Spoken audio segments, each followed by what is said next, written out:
Dear student, पिछले lecture में हमने बात की थी हार्ट की आउटलाइन स्ट्रक्चर की, ब्लड के सर्कुलेशन की आउटलाइन हमने बात की थी। आज हम उससे थोड़ा सा आगे एक बार डिटेल में इसकी बात करेंगे कि ब्लड सर्कुलेशन वास्तव में हार्ट से कैसे हो रहा है। ठीक है, तो पिछले लेक्चर में हमने बाकी सब कुछ डिस्कस किया था। आज वापस पिछले लेक्चर की तरफ चलते हैं जिसके हमने ये हार्ट की स्ट्रक्चर बनाई थी। हार्ट के अंदर हमने ये राइट पार्ट और ये लेफ्ट पार्ट, ये आपको क्लियर था।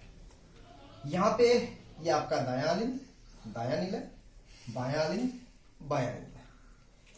यहां हमने बात की थी कि एक अग्र महाशिरा,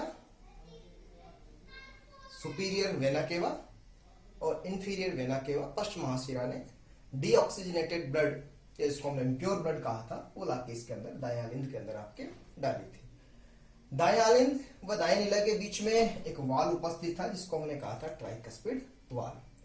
इस ट्राइकस्पिड वाल्व के खुलने से ये पूरा जो डीऑक्सीजनेटेड ब्लड था वो आपके दाएं निलय के अंदर आकर भर गया था।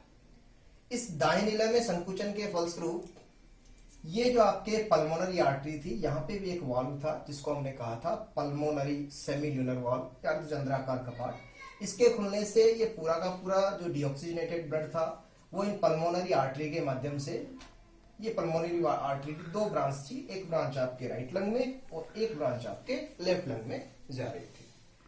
तो ये डीऑक्सीजनेटेड ब्लड यहां जाकर आपके फेफड़ों के पास में, लंग्स के पास में जाकर ऑक्सीजनेटेड हो रहा था और ऑक्सीजनेट होने के बाद में पल्मोनरी वेन्स, एक लंग से दो, दूसरे लंग से दो, तो कुल मिलाकर 4 जो पल्मोनरी वेन्स थी वो कहां पे आ रही थी आपके बाएं आलिंद में, और बाएं आलिंद से बाएं निलय में बीच में वाल्व था आपका बाइकस्पिड वाल्व।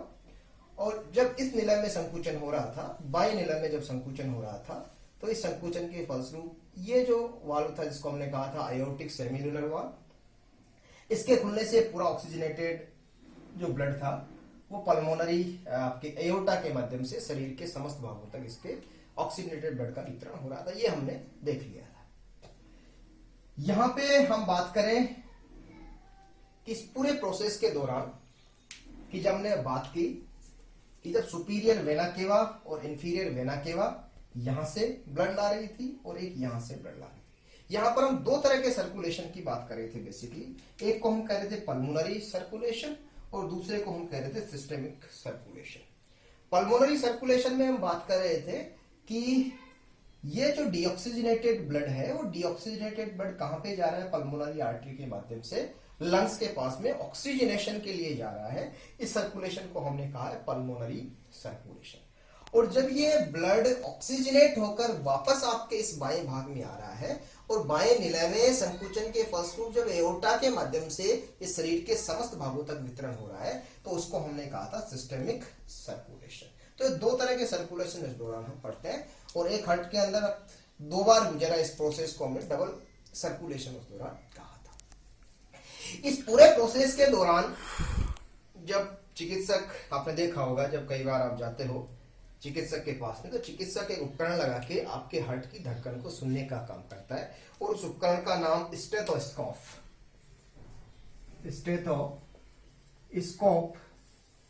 की सहायता से वो हार्ट की बीट को सुनता है, हृदय की धड़कन को सुनता है।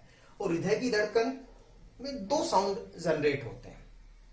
वो 2 साउंड जनरेट कैसे होते हैं? सबसे फर्स्ट, ये ऊपरी जो चेंबर है उन चेंबर को हम कहते हैं आलिंद। ये दिख रहे हैं, ये दायां आलिंद और ये बायां आलिंद। जब इनमें संकुचन होता है तो संकुचन के फलस्वरूप आलिंद व निलय के बीच में जो वाल्व होते हैं वो वाल्व क्या हो जाते हैं? खुल जाते हैं। ये वाल्व क्या हो जाते हैं? खुल जाते हैं, पहली चीज। तो ये पूरा का पूरा जो ब्लड होता है वो आलिंद से कहां चला जाता है? निलय में चला जाता है। लेकिन जब ये निलय संकुचन करते हैं तो निलय संकुचन के दौरान ये ब्लड वापस निलय से आलिंद में नहीं जा पाता। क्यों? क्योंकि इधर जो आपका ये कौन सा वाल्व हमने बात की थी? ये वाल्व हमने बात की थी ये बाइकस्पिड, जिसको मिट्रल वाल्व कहा था, और ये हमने बात की थी ट्राइकस्पिड वाल्व की। ये बाइकस्पिड और ट्राइकस्पिड वाल्व क्या हो जाते हैं? बंद हो जाते हैं। क्लियर? हमने बात की कि जब आनंद में संकुचन होता है तो संकुचन के फलस्वरूप पूरा का पूरा रक्त है वो निलियों के अंदर आकर भर जाता है, और जब निलियों में संकुचन होता है तो ये रक्त वापस किसमें न चला जाए, आपकी वापस निलियों से आलिंद में न चला जाए, इसके लिए जो बाइकस्पिड और आपके ट्राइकस्पिड वाल्व वो क्या हो जाते हैं, बंद हो जाते हैं, और इनके बंद होने के फलस्वरूप हृदय में एक साउंड उत्पन्न होती है जिसको हम लब के रूप में जानते हैं, और इसको हम कहते हैं first heart sound. Clear?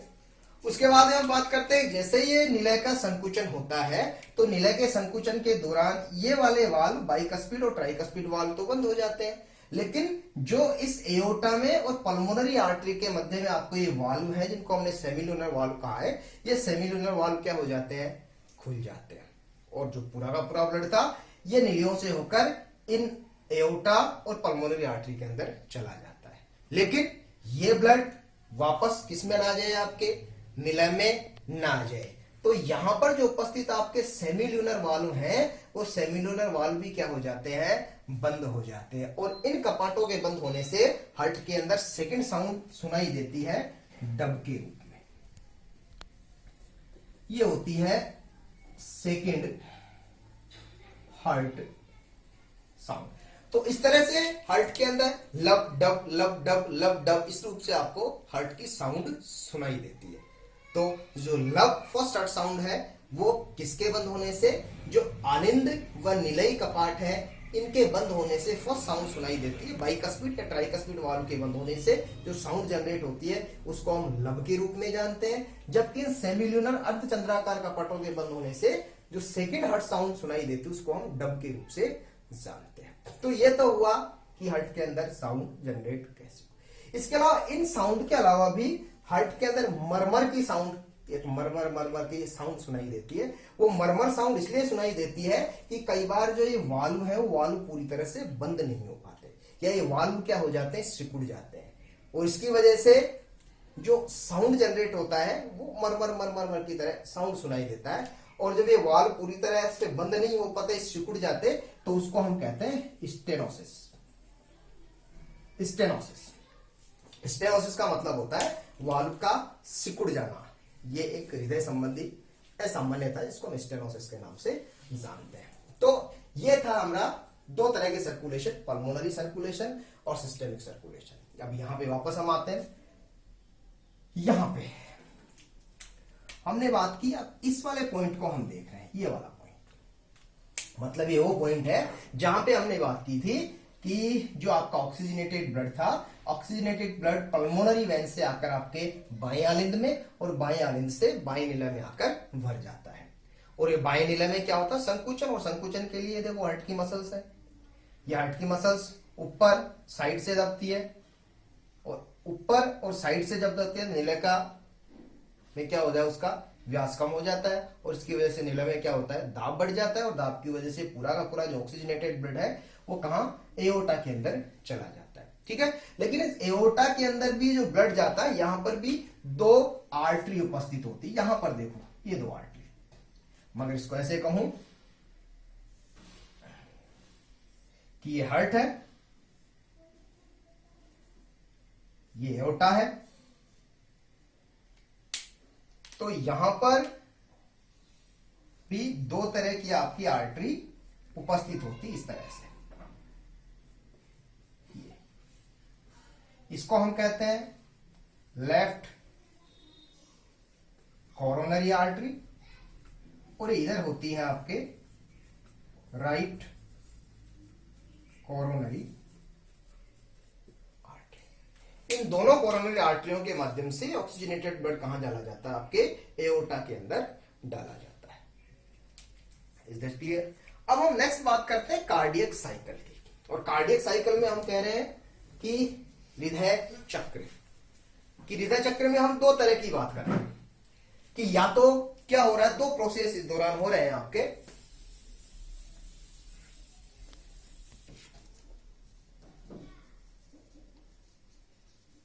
Cardiac cycle जिसको हम कहते हैं हृदय चक्र, और हृदय चक्र के अंदर दो चीजें हो रही है। दो चीजें इसके अंदर इन्वॉल्व है।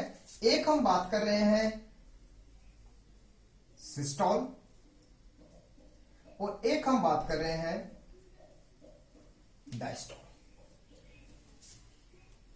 संकुचन और एक हम बात कर रहे हैं अनुशिथिलन। देखा हमने कि एक बार ये जो ऊपर वाले हैं आलिंद वो क्या हो रहे हैं, संकुचित हो रहे हैं, और संकुचित होने के फलस्वरूप यहां पर जो भी ब्लड था वो कहां पे आ रहा है, आपके निलय में आ रहा है। ठीक है, उसके बाद में निलय का संकुचन हो रहा है और निलय में जो भी रक्त था वो रक्त यहां से आपके एयोर्टा और पल्मोनरी आर्टरी के माध्यम से बाहर निकल रहा है। उसके बाद में एक बार हो रहा है अनुशिथिलन। अनुशिथिलन का मतलब कि सुपीरियर वेना केवा और इंफीरियर वेना केवा, अग्र महाशिरा और पश्च महाशिरा से रक्त लाकर किसमें भरा जा रहा है, आलिंद में भरा जा रहा है। और आपके पल्मोनरी वेन के माध्यम से रक्त कहां भरा जा रहा है, आपके इस बाएं आलिंद में भरा जा रहा है।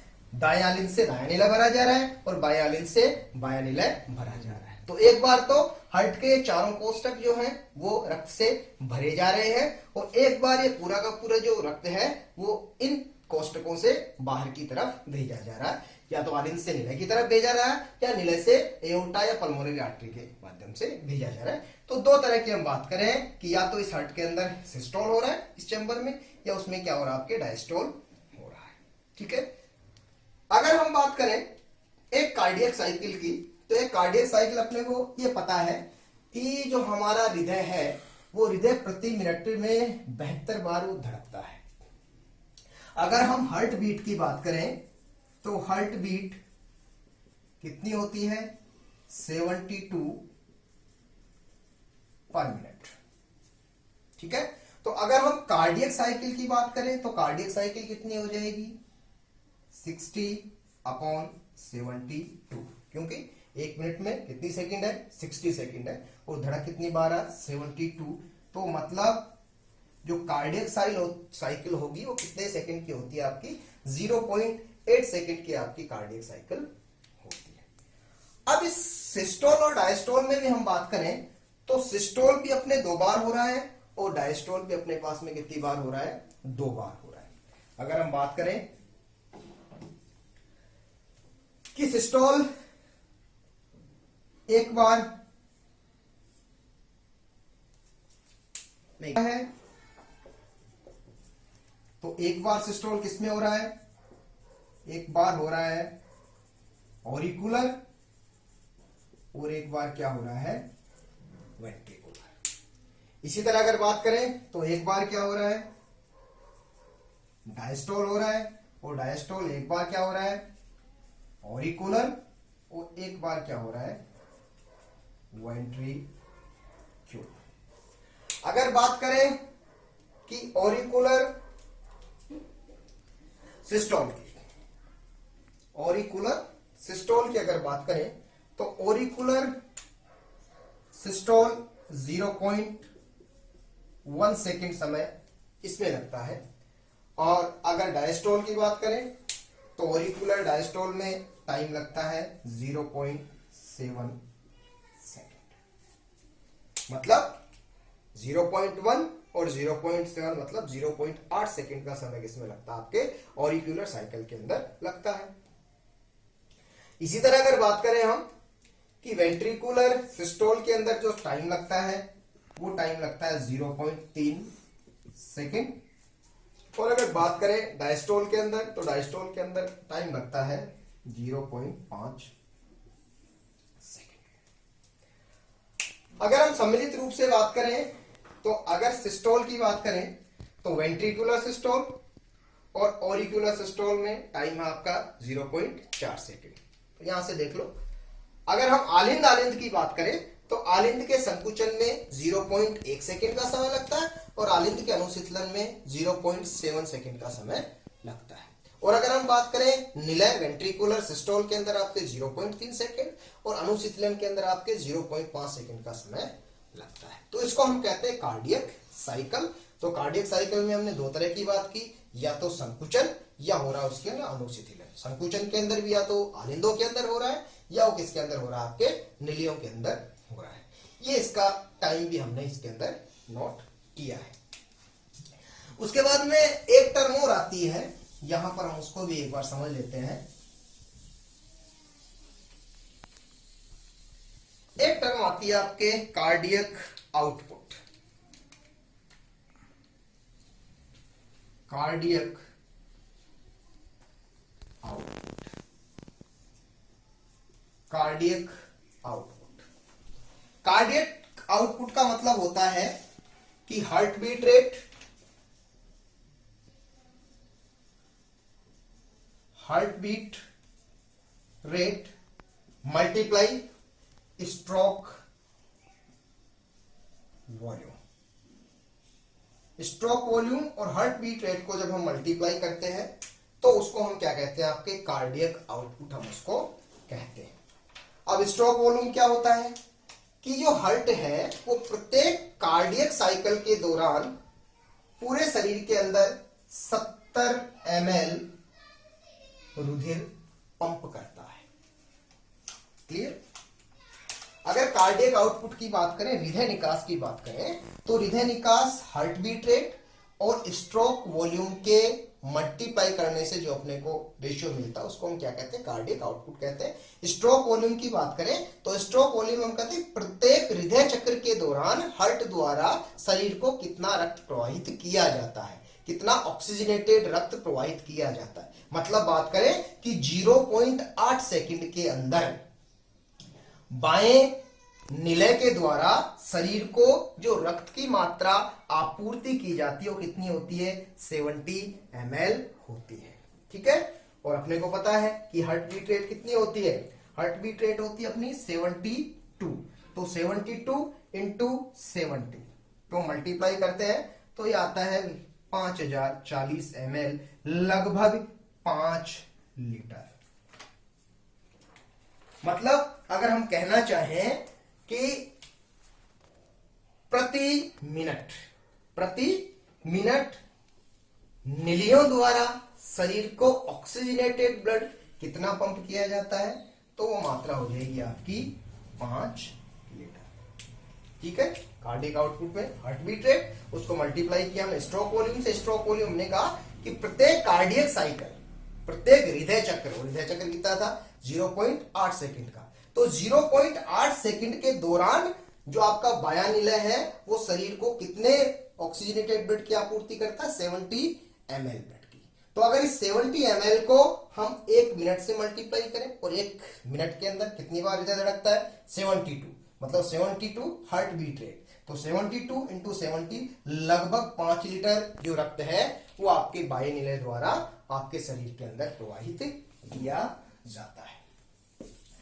ब्लड सर्कुलेशन के बाद में अब आगे चलते हैं कि ये जो हार्ट की मसल्स हैं, ये जो हम संकुचन की बात कर रहे हैं कि निलियों के अंदर संकुचन कैसे हो रहा है, आलिंदों के अंदर संकुचन कहां से, आवेग उत्पन्न कहां से हो रहे हैं, तो इसके बारे में हम बात कर रहे हैं। तो सबसे पहले हम बात करते हैं कि जो दायां आलिंद है, इस दाएं आलिंद में जहां पर यूस्टेकियन वाल्व उपस्थित होता है, और यूस्टेकियन वाल्व कहां उपस्थित, हमने बात की थी कि जहां पर आपकी इंफीरियर वेना केवा आकर खुलती है वहां पर वाल्व क्या उपस्थित होता है, आपके यूस्टेकियन कपाट। उस यूस्टेकियन कपाट के पास में एक विशेष मसल्स की बनी हुई एक घुंडी पाई जाती है। उस घुंडी को हम कहते हैं साइनोएट्रियल नोड, या शॉर्ट में हम उसको कह देते हैं SA नोड, और इस SA नोड को हम कहते हैं पेश मेकर और हार्ट ऑफ, हृदय का भी हृदय। मतलब जो संकुचन के आवेग उत्पन्न होते हैं या जो हृदय की धड़कन के जो आवेग उत्पत्ति का स्रोत होता है, वो उत्पत्ति का स्रोत कौन होता है, SA node.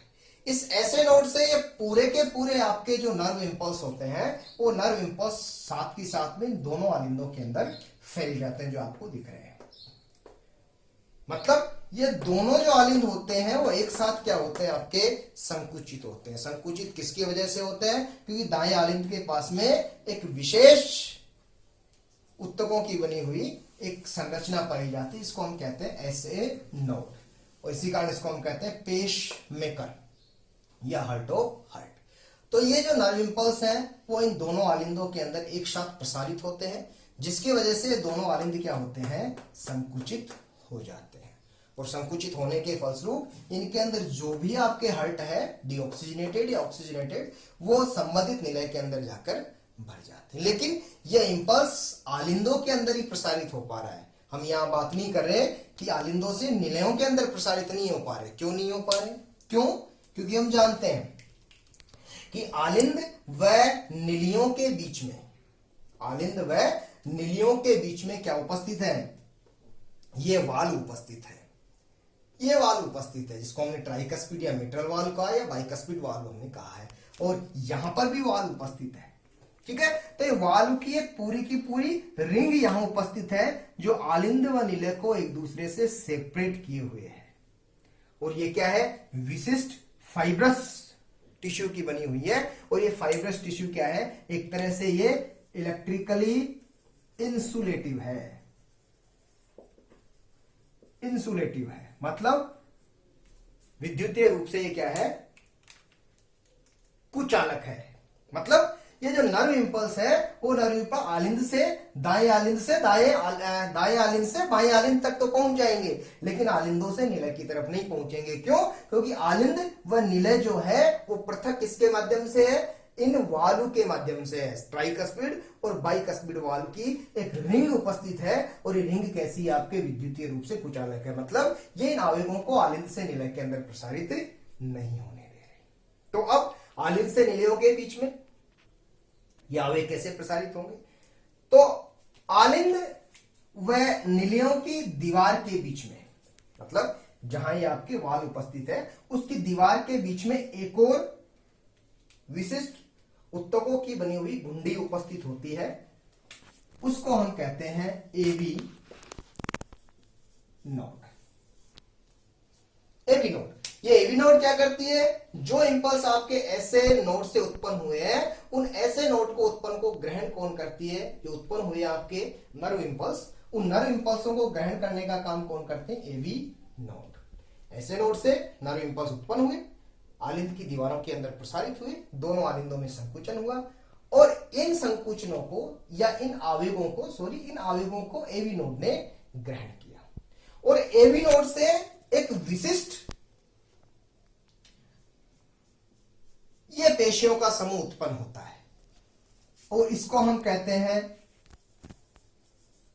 Bundle of his. ये कोई डिस्कवरर थे साइंटिस्ट, उसके नाम के आधार पर हम इसको नाम देते हैं इसके गुच्छे। कहां से उत्पन्न हुए हैं, एवी नोड से उत्पन्न हुए हैं। मतलब एवी नोड से जो ये तंत्रिका आवेग है वो कहां तक पहुंच गए, आपके बंडल ऑफ हिस से पहुंच गए। और ये बंडल ऑफ हिस आगे जाकर महीन तंतुओं के अंदर पूरे के पूरे निलय की दीवार के अंदर फैल जाते हैं, और इन तंतुओं को हम नाम देते हैं पुरकिंजे फाइबर्स। पुरकिंजे फाइबर्स इनको हम नाम देते हैं। तो इन पुरकिंजे फाइबर्स के माध्यम से ये पूरे के पूरे निलय की जो ये आपकी भित्ति है, उस निलय की भित्ति के अंदर ये तंत्रिका आवेग पहुंच जाते हैं, और इन आवेगों के पहुंचने से निलय का क्या होता है, संकुचन हो जाता है। ठीक है, तो एक साथ निलयों का संकुचन किसके माध्यम, तो वापस हम बात करें तंत्रिका आवेग की उत्पत्ति ऐसे नोड से ये आवेग पहुंचे एवी नोड के पास में, एवी नोड से पहुंचे बंडल ऑफ हिस के पास में, और बंडल ऑफ हिस के बाद में ये कहां पहुंचे, आपके पुरकिंजे तंतुओं के पास में। और ये पुरकिंजे तंतु कहां फैले हुए हैं, आपके हार्ट की जो निलय है उस निलय की जो दीवार है उसकी दीवार के अंदर ये महीन तंतु फैले हुए हैं। तो तंत्रिका आवेग जो ऐसे नोड से उत्पन्न हुआ था वो ऐसे नोड से चलता चलता कहां तक पहुंच गया, आपके निलय की दीवारों तक पहुंच गया है। और निलय की दीवारों में क्या होगा, संकुचन होगा, और संकुचन के फलस्वरूप अगर दायां निलय के अंदर संकुचन हो रहा है तो इसमें संकुचन से ये पल्मोनरी आर्टरी के माध्यम से लंग्स के पास में, और अगर बाएं निलय के अंदर संकुचन हो रहा है तो एअर्टा के माध्यम से शरीर के समस्त भागों तक ऑक्सीजनेटेड ब्लड का वितरण कर दिया जाएगा। ठीक है, अब हम बात करें कि इस ऐसे नोड के ऊपर कंट्रोल करने का काम कौन करती है।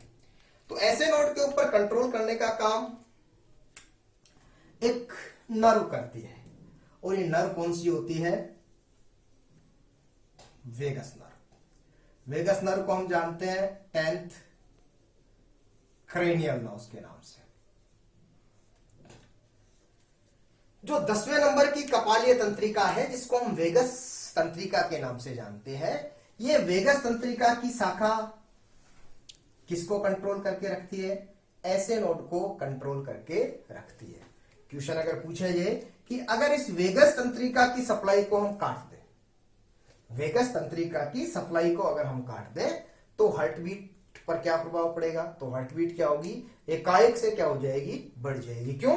क्योंकि इस हार्ट बीट को कंट्रोल करने का काम कौन कर रहा है? पहली बात तो ऐसे नोड, और ऐसे नोड को कंट्रोल करने का काम कौन कर रही है? आपकी वेगस नर्व। तो अगर वेगस नर्व को शाखा को हम काट दें तो वेगस नर्व की शाखा काटने के बाद में ऐसे नोड के ऊपर वेगस नर्व का कंट्रोल नहीं होगा, और जिसके फलस्वरूप जो हार्ट बीट है एकदम से क्या हो जाती है? आपके बढ़ जाती है। तो इस तरह से आपकी हार्ट की आलिंद के अंदर और नीले के अंदर क्या होते हैं? संकुचन। और संकुचन किसके माध्यम से होते हैं? नर्व इंपल्स के माध्यम से। और नर्व इंपल्स कैसे पहुंचती है? SA node, AV node, bundle of His और पुर्किंजे फाइबर्स के माध्यम से पहुंचती है। ठीक है, तो आज के लेक्चर के अंदर हम इतनी ही बात करेंगे। आपके ब्लड सर्कुलेशन की हमने बात की, पल्मोनरी सर्कुलेशन की बात की, सिस्टमिक सर्कुलेशन की हमने बात की, कार्डियक साइकिल की हमने बात की, कार्डियक आउटपुट की हमने बात की, उसके बाद में नर्व सप्लाई की हमने बात की, या नर्व कंडक्शन इन हार्ट की हमने बात की। नेक्स्ट लेक्चर के अंदर हम बात करेंगे इलेक्ट्रोकार्डियोग्राम की, ईसीजी के बात करेंगे। ठीक है, आज का टॉपिक मैंने वापस आपको बहुत ही साधारण भाषा के अंदर समझाने का प्रयास किया है। उम्मीद है आपको समझ में आया होगा। ठीक है, धन्यवाद।